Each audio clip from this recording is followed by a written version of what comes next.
আসসালামু আলাইকুম everyone, welcome back to my channel. কেমন আছেন সবাই? আশা করি আল্লাহর রহমতে সবাই অনেক বেশি ভালো আছেন। আমরা আলহামদুলিল্লাহ ভালো আছি। চলে এসেছি নতুন আরেকটি ব্লগ নিয়ে। আমার আজকের ব্লগটা আমি শুরু করে দিলাম। তো আজ হচ্ছে শুক্রবার, সবাইকে জানাই জুম্মা মোবারক। তো এদিকে হচ্ছে তাড়াতাড়ি রান্নাবান্না করবো। আমি বাহিরে এসেছিলাম ধনিয়া পাতা তুলতে, আর তখন আর কি একটু ভিডিও করেছি। তো এখানে দেখতে পাচ্ছেন গল্প করছিলাম, এই যে দেখতে পাচ্ছেন সবুজ সবুজ গাছ এখানে হয়েছে। তো আমি বলছিলাম এগুলো শাক যদি হতো তাহলে এতক্ষণে এখানে থাকতো না, পাতাগুলো অনেক সুন্দর ফ্রেশ। আর এগুলো কিন্তু দেখা যায় ছোটোবেলায় আমরা এগুলো চিপায় চিপায় লুকিয়ে লুকিয়ে আর কি খেলা করতাম। তো এখন দেখা যায় আর ওই আগের মতো উঁচু হয় না, একদম নিচু নিচু আর কি থাকে। তারপর আমি চলে আসলাম এখানে। তো এখান থেকে দেখে দেখে ধনিয়া পাতা এমনিতেই ছোটো ছোটো, তো আমি দেখে দেখে আর কি তুলে নিচ্ছিলাম, যেগুলো একটু বড় হয়েছে সেগুলো। তো আমাদের এইবারের ধনিয়া পাতার মধ্যে একদমই কোনো স্মেল নাই। কি দেখে যে পাতাগুলো মানে পাতা নয় বীজগুলো আনছিল, সে নিজেই জানে না, হয়তো বা চিনতে পারেনি আসল মানে গ্রান যে ধনিয়া পাতার মধ্যে, ধনিয়া পাতার বীজের মধ্যে ওই গ্রানওয়ালা কিন্তু বীজ আনা হয়নি। তো এখানে আর কি একমতো খাওয়ার জন্য আর কি হয়েছে, কোনো রকম স্মেল নেই। আর স্মেল না হলে দেখা যায় ধনিয়া পাতা ভালো লাগে না খেতে। তো দেখতে পাচ্ছেন রোদে আসার পর কিন্তু ভালো লাগছিল, আর রোদের মধ্যে তেজও আছে।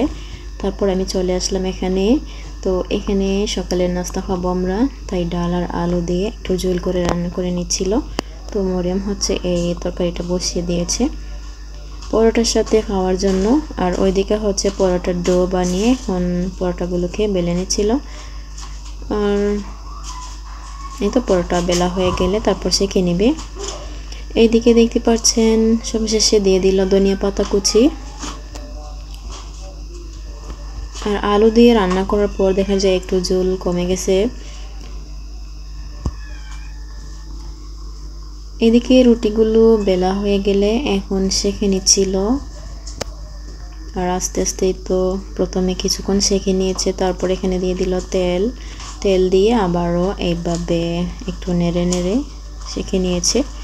রুটিগুলো ভাজা হয়ে গেলে দেখা যায় সাথে সাথে খেয়ে নিলে মজা পাওয়া যায়। তো আজ হচ্ছে একসাথে খাবো বলে এদিকে রুটি সেঁকতে সেঁকতে বাকিগুলো ঠান্ডা হয়ে গিয়েছিল। আশা করি ভালো লাগবে আমার আজকে ভিডিওটি। যদি ভালো লেগে যায় তাহলে প্লিজ একটা লাইক দিয়ে দিবেন। যারা চ্যানেলে নতুন আছেন এখনও চ্যানেলটিকে সাবস্ক্রাইব করেনি প্লিজ করবেন, আর যারা অলরেডি সাবস্ক্রাইব করে নিয়েছেন তাদেরকে জানাই অসংখ্য ধন্যবাদ।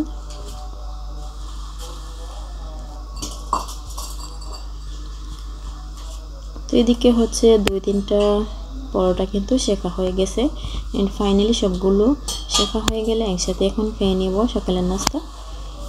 তো সবার জন্য আমি হচ্ছে প্লেটে নিয়ে নিচ্ছিলাম। আর এই তো আলু দিয়ে আর ডাল দিয়ে যে সবজি রান্না করা হয়েছে এটাও এখন সবাইকে দিয়ে দিব। তো আলহামদুলিল্লাহ আমাদের ভিডিও করা শেষ হলো, এখন হচ্ছে খাওয়া দাওয়া শুরু করে দিলাম। এই তো সবাই বিসমিল্লাহ বলে একসাথেই শুরু করে দিলাম আলহামদুলিল্লাহ। তবে আজকের এই পরোটা অ্যান্ড ভাজি আমার কাছে খুব বেশি একটা ভালো লাগেনি, মজা হয়েছিল কিন্তু দেখা যায় সবগুলো বানাতে গিয়ে ঠান্ডা হয়ে গিয়েছে পরোটাগুলো।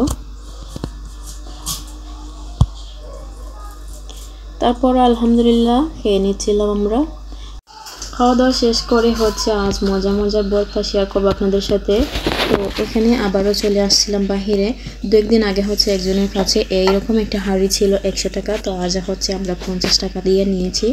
আর সাথে একটা কড়াইটা আমাদের না, আমি এমনিতেই দেখছিলাম শুধু। এই তো চায়ের জন্য এই নতুন পাতিলটা নিয়েছি, কিউব পাতিল। আর এখন হচ্ছে নতুন পাতিল পেয়ে চা বানানো হয়েছে। তো সকালবেলা যেহেতু একবার চা বানিয়ে খেয়ে নিয়েছি, এখন নতুন পাতিল পেয়ে আবারও চা খেতে ইচ্ছা করলো, তাই আবারও একটু চা বানিয়ে নিয়েছে। আর এই তো এখন আমরা খেয়ে নিচ্ছিলাম। আর আজ কিন্তু দেখা যায় মানে ঠান্ডাও পড়েছে, বাহিরে রোদ থাকলে কী হবে, ঠান্ডা আছে। এই তো এখানে নিয়ে নিলাম আমি ফুলকপির ডাঁটা। ফুলকপি খাওয়ার পর আমরা যে ডাঁটাগুলো ফেলে দিই, ডাঁটাগুলো দেখলাম মাশাআল্লাহ অনেক বেশি তরতাজা, মানে ফ্রেশ ছিল আর কি। তো এই তাজা ডাঁটা দিয়ে হচ্ছে আমি আজ ভর্তা তৈরি করব। তো ডাঁটাগুলো থেকে হচ্ছে একটু আঁশ ছাড়িয়ে নিচ্ছিলাম এইভাবে বটি দিয়ে। আর এই দিকটায় হচ্ছে আমি ফুলকপি নিয়েছি, ফুলকপি সিদ্ধ করে নিব। ফুলকপি কাটার পর আমি কিছুক্ষণ ভিজিয়ে রেখেছিলাম, তারপর ভালোভাবে ধুয়ে নিয়েছি। এখন হচ্ছে পানি দিয়ে সিদ্ধ করে নিব। হালকা একটু হলুদের গুঁড়ো দিয়ে দিলাম,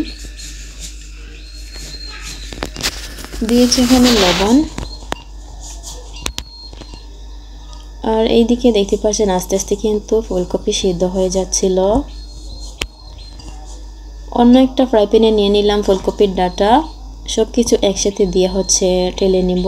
তারপর দিয়ে দিলাম কাঁচামরিচ, আর এখন দিয়ে দিব এখানে মাছ, তারপর হচ্ছে 2-3 কোয়া রসুন। সব কিছু দেওয়া হয়ে গেলে একদম শেষে তেল দিতে হবে, তারপর একটু হলুদের গুঁড়ো দিয়ে দিচ্ছিল। আর এই তো এই ফ্রাই প্যানটা হচ্ছে লাকড়ির চুলায় বসানো হয়েছে। আর লাকড়ির চুলায় যে কী পরিমাণ ধোঁয়া খেয়ে খেয়ে যে রান্না করার কথা 1 ঘন্টায়, এই রান্না করতে গেলে আমাদের 3 ঘন্টা লেগে যায়। এই হলো অবস্থা লাকড়ির চুলায়। এবং লাকড়ি যদি ভালো না হয় রান্না করা অনেক বেশি কষ্ট হয়ে যায়। তো এখানে হচ্ছে আমাদের লাকড়ি কিন্তু শেষ হয়ে গিয়েছে। তো লাকড়ি করা হয়েছে, সেগুলো দেখা যায় এখনও শুকায়নি, শুকিয়ে গেলে রান্নাবান্না করা হবে। আর এইদিকে পাঙ্গাস মাছও দেওয়া হয়েছিল। পাঙ্গাস মাছ এখন উল্টে পাল্টে ভেজে নিচ্ছে। আর এই তো ফুলকপির ডাঁটা কিন্তু সিদ্ধ হয়ে গেছে, তারপর নামিয়ে নিল। চলে আসলো শিলপাটায় সব কিছু নিয়ে। শিলপাটায় কিন্তু একসাথে এখন মিহি করে বেটে নিচ্ছিল। তারপর এখানে দিয়ে দিয়েছে সরিষার তেল এন্ড একটু ধনিয়া পাতা কুচি। এখন সুন্দর করে হাত দিয়ে কিন্তু মাখিয়ে নিচ্ছিল। এই ভর্তাটা কিন্তু খেতে মজা হয়েছে।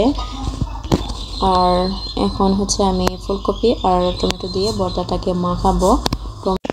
এইদিকে শিলপাটা থেকে একটা বাটিতে ভর্তাটাকে সার্ভ করে নিয়েছে। তো যেমন কালার ছিল তেমনই টেস্টি হয় এই ভর্তাগুলো।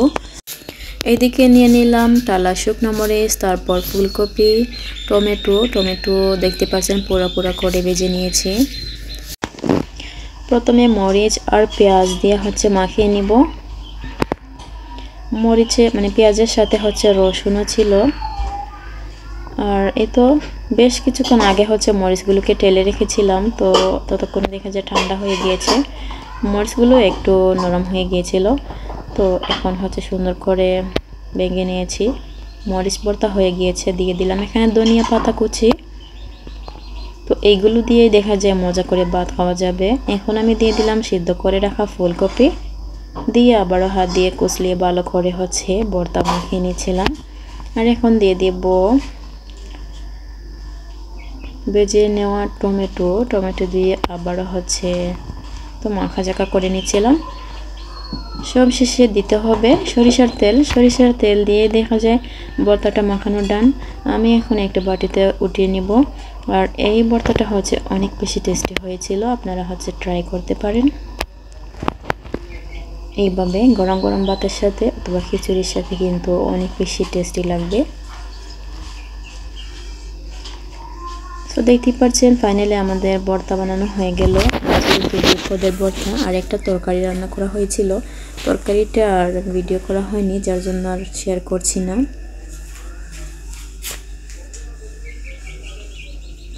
আর এই তো এইদিকে গরম গরম ভাত এখন নিয়ে খেতে বসে পড়লাম আমরা। এখানে হচ্ছে রান্না নিয়েছিল ফুলকপির ডাঁটা ভর্তা, আর আমি নিয়েছি হচ্ছে টমেটো ভর্তা।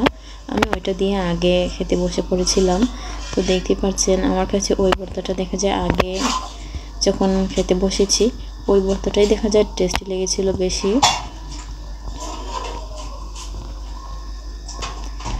আলহামদুলিল্লাহ ভর্তা দিয়ে সবাই একসাথে কিন্তু খেয়ে নিয়েছিলাম। এদিকে বিকাল হয়ে গিয়েছে, বিকালবেলা কিন্তু অনেক বেশি ঠান্ডা পড়েছে, তো একটু গরম গরম জাল কিছু খেতে ইচ্ছা করছিল। তো এখানে পাস্তা রান্না করে নিচ্ছে খুব সহজে, ডিম দিয়ে, কাঁচামরিচ কুচি আর হচ্ছে পেঁয়াজ কুচি এগুলো দিয়ে। এখানে আলু আর পাস্তা হচ্ছে আগে থেকে সিদ্ধ করে নিয়েছিল, এখন সিদ্ধ করে রাখা পাস্তা দিয়ে দিল। আর এই তো 2-3 মিনিট এইভাবে নাড়াচাড়া করে নিলেই দেখা যায় হয়ে যাবে খুব সহজেই অল্প কিছু দিয়ে পাস্তা রান্না করা। দিয়ে দিল এখানে লবণ স্বাদ অনুযায়ী,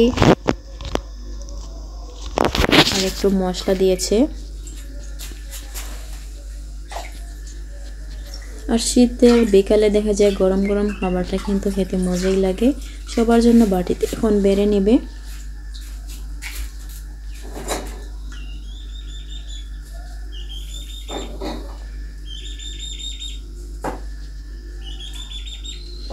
আর এই দিক থেকে ডিম সিদ্ধ করে নিয়েছিল, তো এখানে ওদের ডিম সিদ্ধ হচ্ছে, ওরা খেয়ে নিয়েছে, শুধু আমার বাটিতে ডিম দিয়েছে। এখনই তো ডিমওয়ালা বাটিটা আমাকে এনে দিবে আর আমি হচ্ছে খাবো এখন মজা করে বসে বসে।